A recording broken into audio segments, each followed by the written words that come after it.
네, 안녕하십니까. 대한민국이 또한 번전 세계를 경악하게 만들었습니다.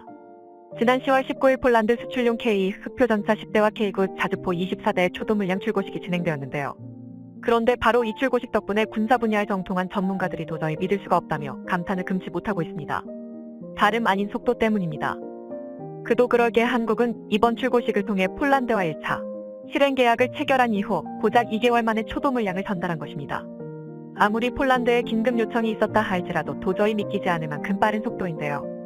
이번 출고식으로 번갯불에 콩 구워 먹는 군사 전문가들이 혀를 내두르고 있는 것입니다. 역시 한국이라는 말 빼고는 어떤 말도 나오지 않을 지경인데요. 그런다면 도대체 한국 방산업체들은 1년에 총 몇 대의 K9를 생산하길래 이렇게 빠른 인도가 가능한지 궁금해지는데요. 지금까지 한국이 보여준 양산 능력을 기반으로 이를 바탕으로 K는 1년에 100에서 150대 K9은 약 80대 정도 생산 가능할 것으로 전문가들은 보고 있습니다. 이 정도 물량은 전 세계 방산무기 회사들이 봤을 때는 당황스러울 정도로 많은 양인데요. 이뿐만 아니라 홀란드 수출이 결정된 FA50의 생산 속도는 고정 이동의 2개 생산 라인을 모두 가동하면 매달 TA50을 최대 5대까지 생산할 수 있다라고, 즉 FA50g 기본 모델인 TA50을 1년에 최대 60대까지 생산할 수 있다는 의미로 FA50의 생산량 또한 이와 엇비슷함을 알 수 있습니다. 이 정도면 왜 세계 각국의 외신들과 군사 관계자들이 경악할 수밖에 없는지 알 수 있습니다.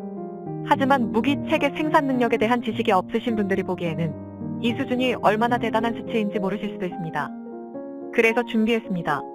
오늘은 전 세계 방산무기 시장에서 최근 한국이 주목받는 이유에 대해서 알려드리겠습니다. 아무리 구매자가 한정적인 분야라 하더라도 1년에 100대 안팎의 제품밖에 생산하지 않는다는 건 그다지 대단해 보이지 않을 수도 있습니다. 하지만 온갖 첨단 기술이 접목된 무기체계의 생산은 생각하는 것만큼 쉬운 일이 아닙니다. 일례로 현역으로 운용 중인 전투기 중 한 달에 4대까지 생산이 가능하다고 주장하고 있지만 정작 실생산은 걸핏하면 지면대기 일수입니다. 실제로 2019년에 25대의 F-16 도입 계약을 체결한 모로코는 2027년에나 실기체를 인도받을 수 있다고 통보받았습니다.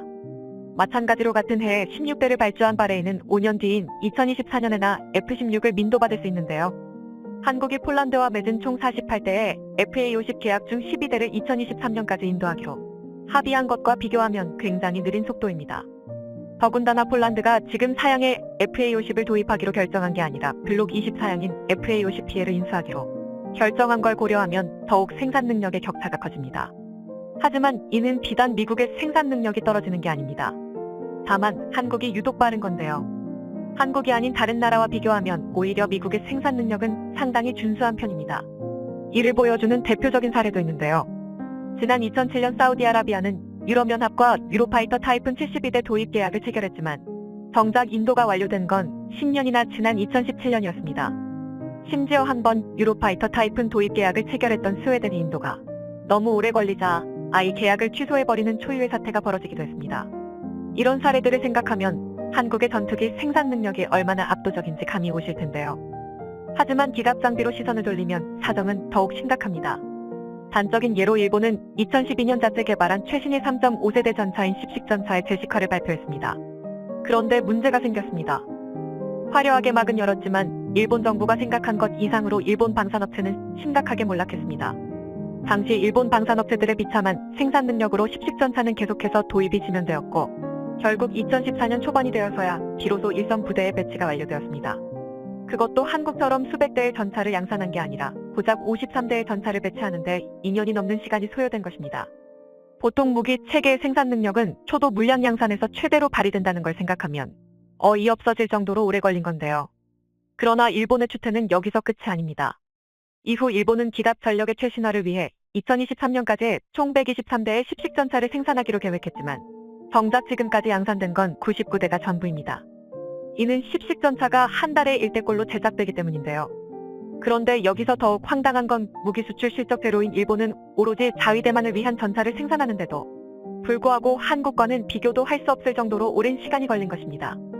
오죽하면 이처럼 한국과의 격차가 말도 안 되는 수준으로 벌어지자 질투심에 눈이 먼 일본군 전문가들은 한국의 생산 능력이 과장되었다고 주장하기도 하는데요. 그도 그럴 게 이런 수치는 자신들도 머리털 나고 처음 겪는 경험이기 때문입니다. 한국과 폴란드의 방산 수출 내역을 보면 FA50 경공격기 개량형 총 48대 중 12대를 2023년까지 인도, K 흑표전차 총 980대 중 180대를 2025년까지 인도, 그리고 K9 자주포 총 648대 중 212대를 2026년까지 인도, K239 천모 288대를 2023년부터 인도입니다. 확실히 국가의 모든 제조 역량을 총동원하는 전시 상황이 아니고서야 평시 상황에 이 정도의 물량을 생산한다는 건 대한민국을 제외하면 다른 나라들은 불가능에 가까운 일입니다. 하지만 애초에 폴란드가 자국의 무기 체계를 바로 전 세계에서 한국이 자신들의 요구를 충족시켜줄 수 있었기 때문입니다. 그런데 한국이 이처럼 빠른 생산 역량을 갖춘 이유에는 그럴 만한 이유가 있어서인데요. 사실 국내 대부분의 기업체들은 국가 수익의 상당 부분을 수출에 의존하고 있습니다. 그래서 한국은 납품기한 준수에 집착에 가까울 정도로 오죽하면 필리핀과의 FA50 도입 사업에서는 납품기한을 지키기 위해 아예 한국에서부터 전투기를 몰고 간 앞기일에 맞춰 직접 전달하기까지 했는데요. 전투기 인도는 분할한 기체를 대형 수송기에 싣고 가 현지에서 조립하며 전달하기도 하지만 한국은 이 시간마저 절약하기 위해 한국에서 조립을 완료하고 직접 전달하는 방식인 페리 비행을 선택한 것입니다. 이런 노력 덕에 한국은 당초 목표보다 2개월이나 빨리 FA50의 납기를 끝마칠 수 있었는데요. 이뿐만이 아닙니다. 인도에 K9를 수출할 때는 현재 생산 공장을 세워서 2018년 8월부터 2021년 2월까지 3년이 안 되는 시간 동안 기존 일정보다 빠르게 출고를 끝내버렸는데요. 인도의 K9 도입 분량이 무려 100대에 달한다는 걸 감안하면 실로 번개와 같은 속도입니다. 왜 K9에 수출명을 썬더라고 지었는지 납득이 가는 부분인데요. 그래서 우리 국민들이 생각하는 것 이상으로 한국산 방산무기는 전 세계적으로 투타운 신뢰를 입증받고 있습니다. 심지어 폴란드 생산 물량은 없던 생산 라인까지 추가로 건설하면서 납품 기한을 맞추려고 추진 중인데요. 즉 현대의 대한민국은 세계 방산 시장에서 기적 같은 신화를 써 내려가고 있습니다. 아직 한국은 비장의 무기 카드가 남아있다는 것입니다. 비장의 무기가 남아있어 바로 제조공법 혁신을 통한 생산공정 자동화입니다. 일반적으로 현대의 무기체계는 첨단 기술이 집약되는 만큼 구매자가 한정적이라 생산 라인이 부족한 탓도 있지만 역설적이게도 이런 수작업에 따라 무기체계의 생산 속도나 품질을 저해하는 요인으로도 자리 잡고 있는데요. 미국이나 유럽 같은 선진국들에 비해 맨 땅에서 생산 설비부터 마련해야 하는 후발주자 국가들이 방산 시장에서 경쟁력이 떨어지는 것도 이런 이유에서입니다. 즉 많은 나라에 수출하지 못하고 생산하지 못하면 그만큼 기술력은 뒤떨어질 수밖에 없습니다. 그런데 우리 대한민국은 달랐습니다. 또 바로 이 점에서 한국은 차별점을 만들었는데요. 가격과 성능 양쪽에서 경쟁력을 확보하기 위해 로봇 등을 활용한 생산 공정의 자동화와 정밀화를 시도한 것입니다. 그리고 이 도전은 현재 대한민국의 방산 신화라는 결과로 여실히 드러났습니다. 대표적으로 FA50, KF21 등을 생산하는 KAR의 경우 항공기 날개를 생산하는 공장의 사물 인터넷과 가상 물리 시스템을 적용해서 제조 공정의 모든 단계가 자율적으로 운영되는 스마트 팩토리를 만들었습니다. 이 덕에 생산 효율을 비약적으로 높일 수 있으면서 불량률은 극한까지 낮췄습니다. 실제로 KAR는 민항기 생산 과정에서 주위계 뼈대를 담당하는 미배 가공 과정에서 이를 사람이 진행할 경우 8시간이 소요되지만 자동화 공정을 적용한 이후 40분으로 단축시키는 등 차별화된 경쟁력을 갖추고 있습니다. 그만큼 한국의 자동화 공정은 전 세계 방산업체를 압도합니다. 이는 단순히 비약적이라는 표현이 부족할 정도로 엄청난 시간 단축입니다. 그런데 이런 장점은 또 있습니다. 일반적으로 방산 분야는 한 업체만 특출나게 발전하는 게 아니라 여러 업계가 전체적으로 균등한 수준으로 올라가는 특성을 갖고 있습니다.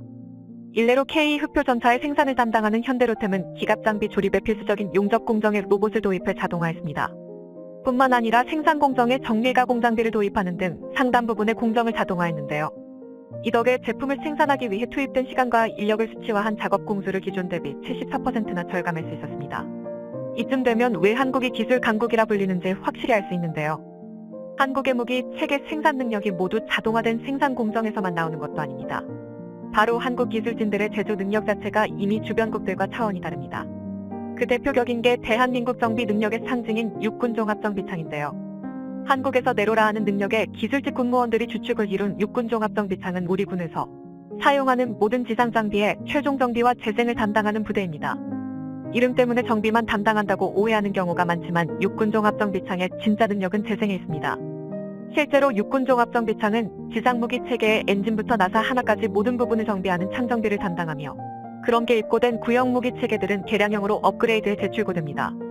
즉 K1 전차가 육군종합정비창에 한 번 들어가면 K1A1이나 K1E1으로 재탄생하는 것입니다. 오죽하면 육군종합정비창에서 창정비를 끝낸 무기체계는 이전 등록이 말소되고 새로운 장비로 신규 등록될 정도인데요. 이 덕에 폴란드 방산 수출에 동원되는 K나 K9도 육군종합정비창에서 상정비를 받으면 새 제품과 동급으로 수출될 수 있습니다. 한마디로 중고 무기임에도 불구하고 한국민의 기술력 하나만으로 완전한 새 무기로 인정받는 것입니다. 영상의 처음에서 말씀드린 폴란드에 수출되는 K9 초도 물량이 바로 이 창정비를 끝마친 새 무기입니다. 이는 전 세계에서 대한민국의 정비 능력을 얼마나 우수하게 생각하는지 엿볼 수 있는 대목인데요. 그러나 이러한 사실들 때문에 안타깝게도 국내 일각에서 폴란드 방산 수출에 대해 잘못된 오해가 번지고 있습니다. 바로 우리 군에서 사용할 무기 체계들이 이렇게 폴란드에 우선 인도된다면 대한민국의 안보에 심각한 전력 공백이 생기는 것 아니냐는 것입니다. 그러나 이런 우려와 다르게 폴란드 방산 수출은 결국 대한민국에게 장기적 이득을 안겨줄 것입니다. 이를 가장 잘 보여주는 게 막대한 폴란드 수출 덕분에 그동안 한정되어 있던 생산 라인이 크게 늘었다는 점입니다. 그리고 이 덕에 가뜩이나 압도적이었던 대한민국의 무기 체계 생산 능력이 더욱 발전할 수 있게 됐습니다. 이는 당연히 평시 생산에도 엄청난 도움이 되겠지만 전시를 대비해서도 반드시 필요한 능력입니다. 하지만 그동안은 예산 문제로 불가능했던 게 현실입니다. 그런데 이번 폴란드 수출 덕분에 생산 라인을 거저 늘릴 수 있었고 이와 더불어 막대한 수출 흑자로 기존 무기 체계를 개량할 예산까지 얻었으니 그야말로 일석이조의 끝판왕이라 할 수 있습니다. 시청해주셔서 감사합니다. 영상이 도움이 되셨다면 구독과 좋아요 부탁드리며 다음에 더 유익한 영상으로 찾아뵙도록 하겠습니다.